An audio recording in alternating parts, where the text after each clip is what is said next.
Hello student, Rahul commerce education में आपका स्वागत है।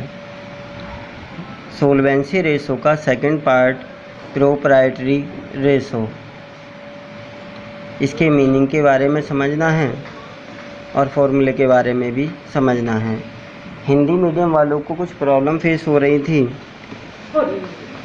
इंग्लिश मीडियम को पढ़ते समय, इसलिए आज की वीडियो में दोनों ही भाषाओं को शामिल किया गया है, हिंदी मीडियम और इंग्लिश मीडियम को। आपको समझते हुए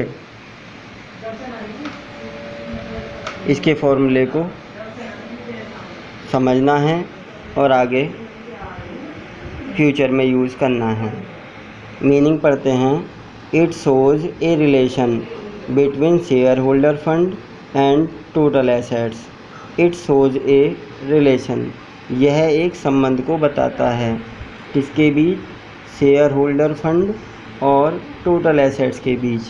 हमारे व्यापार में टोटल एसेट्स कितनी हैं, शेयर होल्डर फंड कितना है, शेयर होल्डर अंशधारियों के द्वारा इन्वेस्टेड अमाउंट कितनी है, उसके बीच में एक संबंध को बताता है। This ratio shows that how much capital is invested by the proprietor of A company. This ratio, यह अनुपात बताता है कि व्यापार के स्वामी द्वारा कितना पैसा, कितनी कैपिटल को इन्वेस्ट किया गया है, और बाय द शेयर होल्डर, और कितनी कैपिटल अंशधारियों द्वारा इन्वेस्ट की गई है।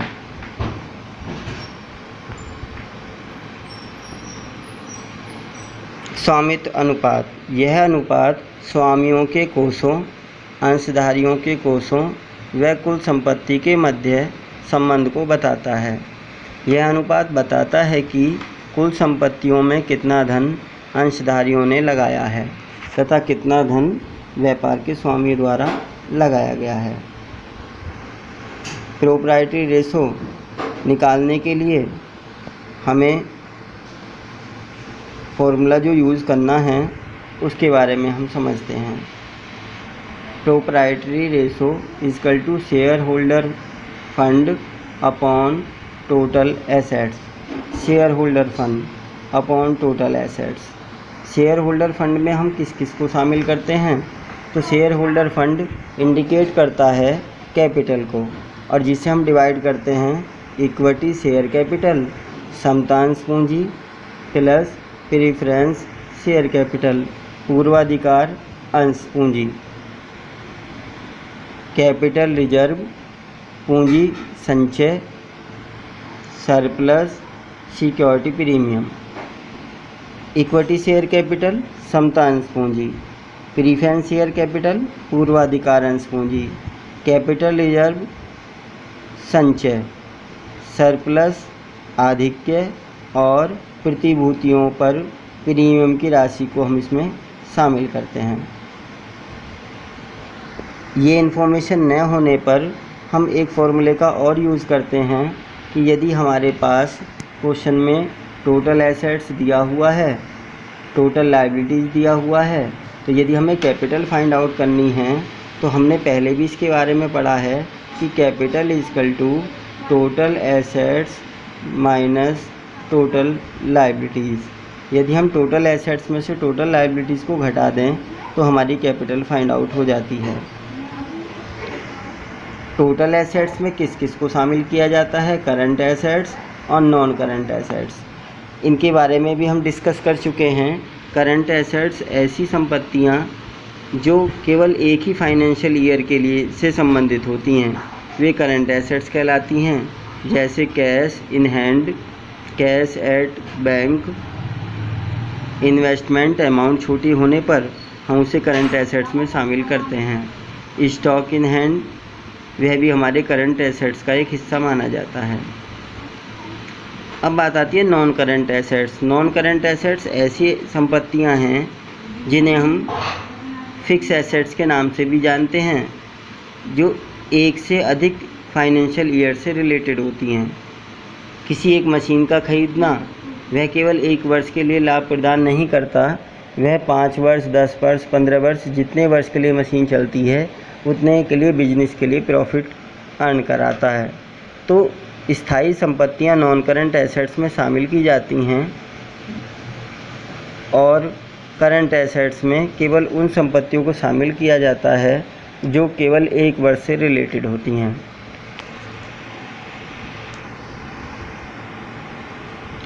आगे लिखा है the highest ratio is called an ideal ratio. उच्चतम अनुपात, इस रेशो का अधिकतम अनुपात एक आदर्श अनुपात कहलाता है। It shows that share holder fund is sufficient, जिससे यह पता चलता है कि अंशधारियों का जो कोष है, अंशधारियों की जो सहभागिता है बिजनेस में, वो अच्छी है। द लोएस्ट रेशो, कम से कम अनुपात, यह बताता है कि शेयर होल्डर फंड हमारे पास कम है और बिजनेस को डिपेंड रहना है डेब्ट के ऊपर। वह बाहर से लोन लेगा और अपने बिजनेस में इन्वेस्ट करेगा, क्योंकि हमने पढ़ा था कि 2 तरह से कैपिटल अर्न करती है एक company, require capital, additional capital. Require capital share holder fund से शेयर होल्डर से आती है और एडिशनल कैपिटल हमारी डिवेंचर होल्डर से आती है। यह एज ए इन्वेस्टमेंट है और यह एज ए लोन है। तो यदि शेयर होल्डर इन्वेस्ट नहीं करता है तब ऐसी कंडीशन में हम डिवेंचर होल्डर से लोन लेते हैं।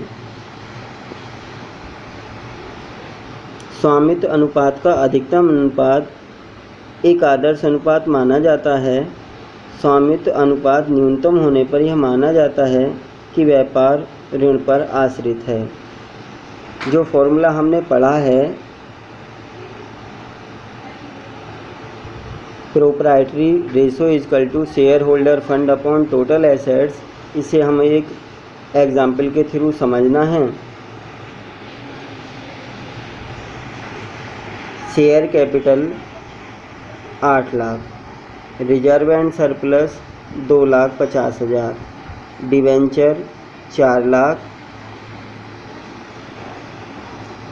Loan on mortgage 2 lakh, bank loan 1 lakh, current assets 4,50,000, non current assets 17 lakh, current liabilities 4 lakh. Find out करना है, क्या फाइंड आउट करना है? Capital ratio, working capital ratio और प्रोप्राइटरी रेशो, 2 रेशो हमें फाइंड आउट करने हैं। क्वेश्चन को एक बार और देखते हैं क्या क्या दिया हुआ है। शेयर कैपिटल है 8 लाख रुपए की, रिजर्व एंड सरप्लस है 2,50,000 का, डिवेंचर हमें दिए हुए हैं, लोन ऑन मॉर्गेज दिया है, बैंक लोन दिया है, current assets, non current assets, current liabilities, और हमें फाइंड आउट करना है वर्किंग कैपिटल रेशो और प्रोप्राइटरी रेशो।